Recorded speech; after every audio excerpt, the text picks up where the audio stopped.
Assalamualaikum warahmatullahi wabarakatuh. Salam sehat dan tetap di jalan yang tepat. Untuk rekan-rekan Voice Corner dan masyarakat yang selalu membuka diri serta memberikan aura positif terhadap dunia. Cerita singkat berikut adalah mengenai beberapa orang dari kelompok marginal di ibu kota, yaitu pemulung sampah dan pengamen, yang akan digambarkan melalui film pendek yang berjudul Dinamika Kehidupan Mereka dan Relasinya dengan Kemajuan Zaman. Nah, ada 8 jenis kelompok marginal atau kaum terpinggirkan, yaitu pedagang kaki lima, kemudian komunitas pasar tradisional, pengemudi becak, kemudian pemukim liar, kemudian penata parkir, penyandang cacat, pemulung, dan musisi jalanan atau pengamen.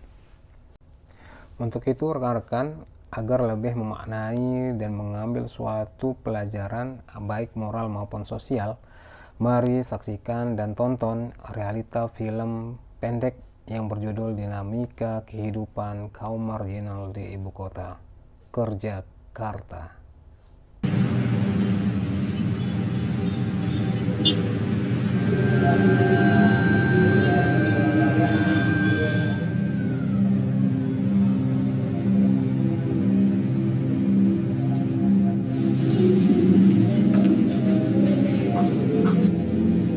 Saya 92 keluar dari rumah Cibubur, saya tusuk orang Batak, saya dipalakin terus, masih kerja di BPD. Emang dia siapa? Kita banyak teman anak-anak Cijantung, bapaknya Kopassus. Gimana bang? Kita tembak aja apa kita mana? Datang mereka berlima pakai motor, SMP semua, kan zaman Soeharto. Kalau ditusuk kamera, orang tua saya malu.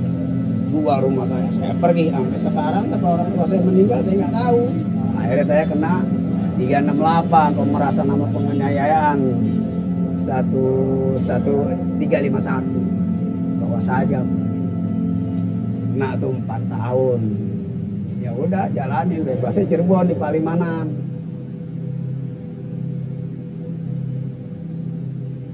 Saya tinggal di kolong jembatan ini. Orang-orang di sini menyebutnya Hotel RC, di bawah air di atas besi. Walaupun Jakarta ini banyak gedung-gedung megah, tetap aja airnya kotor. Saya tinggal selama ini di kolong bersama 4 keluarga di sini. Saya paling lama, mungkin orang lama di sini udah lebih dari 24 atau 25 tahun. Hidup keadaan bersama-sama di kolong. Satu teman saya, Bapak Mamu dan istrinya yang sedang hamil.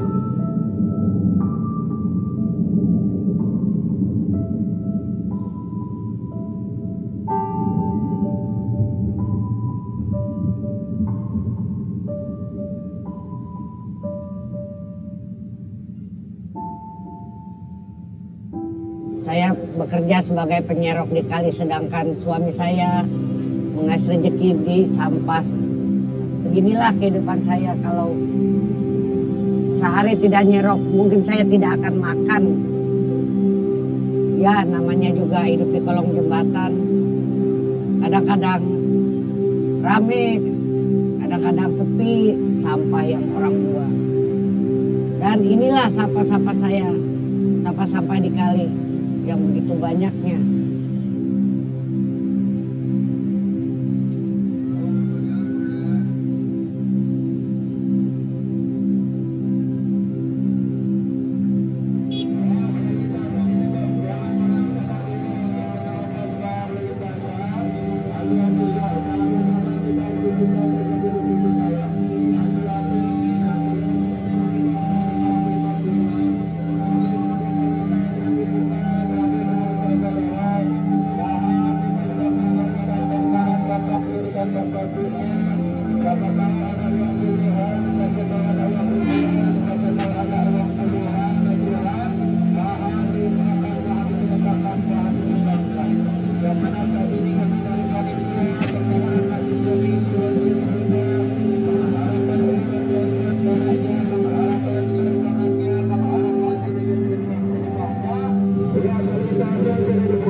jaga keselamatan dan jaga kesehatan kita bersama.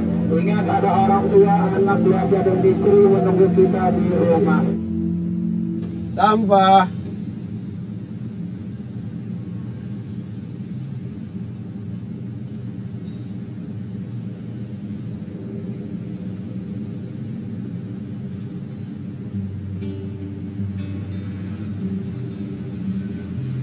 awal-awal saya datang ke Jakarta 95, tahun 95, saya masih sedikit belum punya pekerjaan tetap. Lama-lama saya butuh makan, akhirnya saya ketemu calon istri saya, akhirnya menikah dan bekerja sama-sama menyengai sampah orang-orang kaya di Menteng. Sampai sekarang ini ya kehidupan saya di Jakarta selalu ya tidak mapan. Jangankan buat kontrak, buat makan aja kadang-kadang ya pas-pasan. Tetap saya bertahan hidup di Jakarta. Memang KTP saya KTP daerah, tapi istri saya orang KTP Jakarta DKI.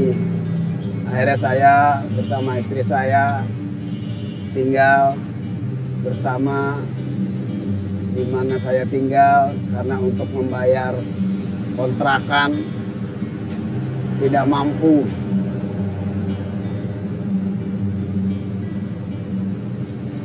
Ya akhirnya saya di Jakarta ini sampai sekarang hidup sehari-hari bergelut dengan sampah-sampah orang kaya yang ada di kawasan Menteng.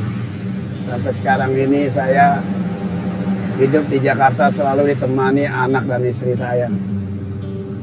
Walaupun anak cuma satu-satunya sebagai pengamen di Jakarta,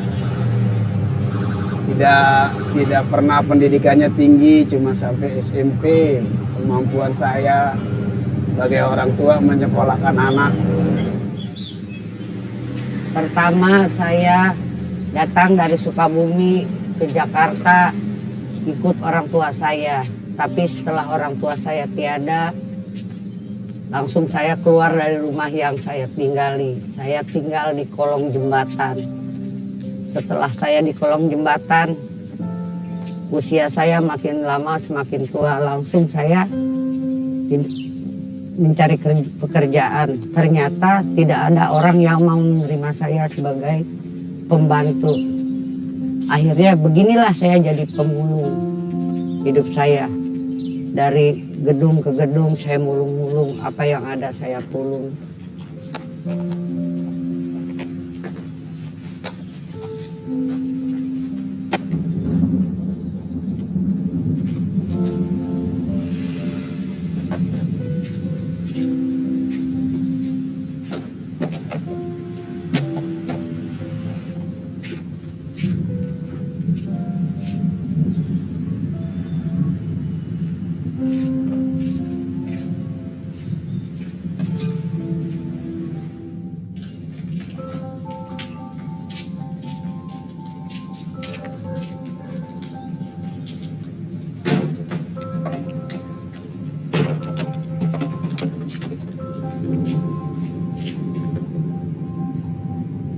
Saya dan istri saya pengen hidupnya menjadi orang yang bisa menyenangin orang tuanya. Karena itu ya, karena saya semuanya saya pasrahkan kepada Tuhan. Dan saya ini memang tidak pernah malas. Bangun subuh 5:30 udah jalan mengambil sampah orang-orang kaya. Setiap hari saya hidup di Jakarta ya seperti ini nasib saya. Saya selalu tidak pernah mengeluh dan tidak pernah menyerah. Mobil maupun motor kadang-kadang nggak mau ngalah sama gerobak. Sedangkan gerobak kan gerobak orang pemulung kayaknya nggak ada harganya. Gue di sini selalu gue ngalah, lalu dia pengen menang, pengen buru-buru, pengen cepet-cepet. Lihat aja tuh, agak pada mau ngalah.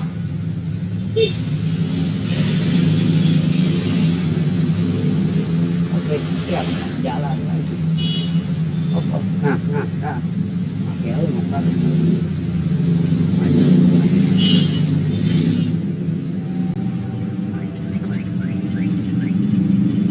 Karena dia orang gawa harta bendanya yang digawa amal perbuatan, suka dia memberi orang yang tidak mampu. Dia karena mengerti siapa yang sudah meninggalkan dunia tidak membawa pahlawan yang ada. Nangis to anake pengen ketemu kuburan bapak mau. Bapakku sapa? Nek mati tak tengoki. Ijek urip tak puji-puji, barang nek mati aku ditinggalno sendiri. Elingno wong eling ning alam donya. Aja eling kono lan donya. Iku ngono titipane yang kuasa. Wong urip mulya, wong urip cukup nang alam donya.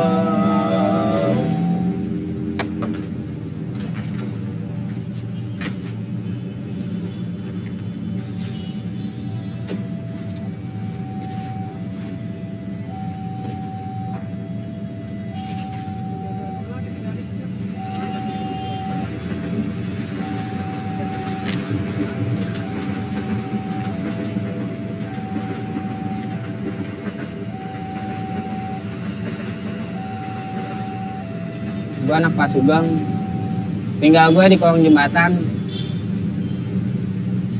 Profesi gue sehari-hari nyari duit, yang ngamen, kadang-kadang di bis, toko-toko, di rumah-rumah. Cuman gue saat ini tinggal jarang balik ke rumah, ke kolong, ke rumah orang tua gue. Gue lebih penting hidup mandiri daripada gue terus ikut ngebuntutin orang tua gue. Ya beginilah kehidupan gue sehari-hari.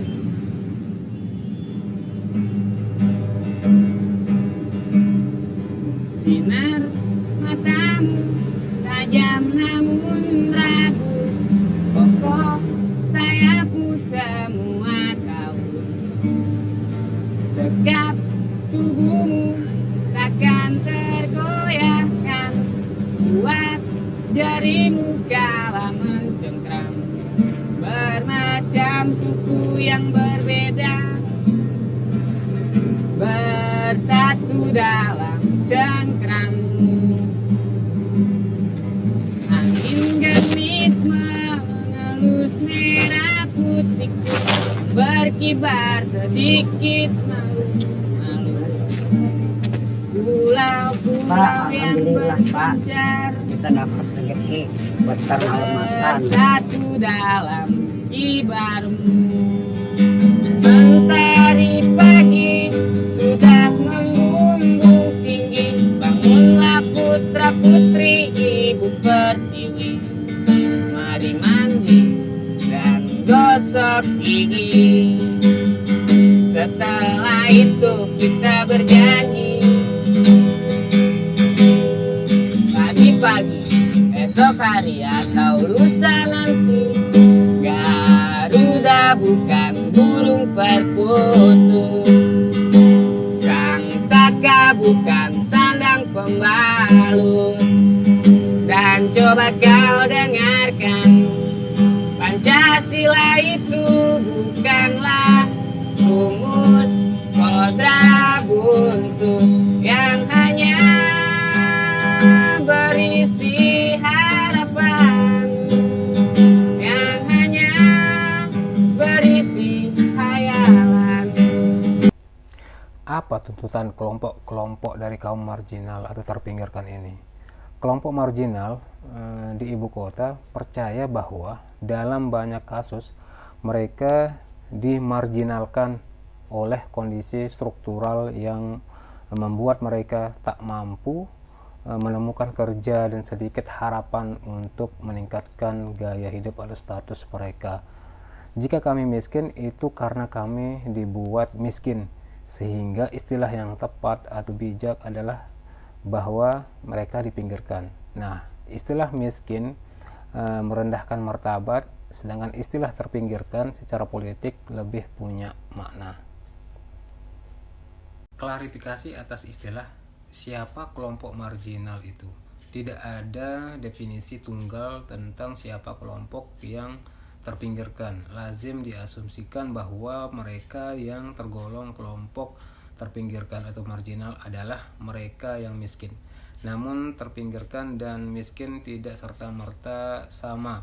Orang miskin biasanya masuk dalam kelompok terpinggirkan, tetapi orang yang terpinggirkan tidak selalu bisa disebut miskin. Nah, bagaimana lantas kelompok-kelompok terpinggirkan mendefinisikan dirinya? Bagi mereka, kelompok terpinggirkan mencakup orang yang mengalami satu atau lebih dimensi penyingkiran, diskriminasi atau deportisasi di dalam kehidupan sosial, ekonomi, dan politik. Itulah gambaran dan cerminan kaum marginal atau terpinggirkan di ibu kota. Apapun tuntutan mereka, klarifikasi dan harapan jangan sesekali kita abaikan. Sama halnya dengan kita, hak sebagai makhluk sosial adalah mereka ingin diakui, diberikan kesempatan yang sama, dan memiliki harapan hidup yang layak untuk masa depan orang-orang terpinggirkan. Sekian, terima kasih. Sampai jumpa pada video selanjutnya. Selalu jaga diri dan berkembang untuk masa depan. Wassalamualaikum warahmatullahi wabarakatuh.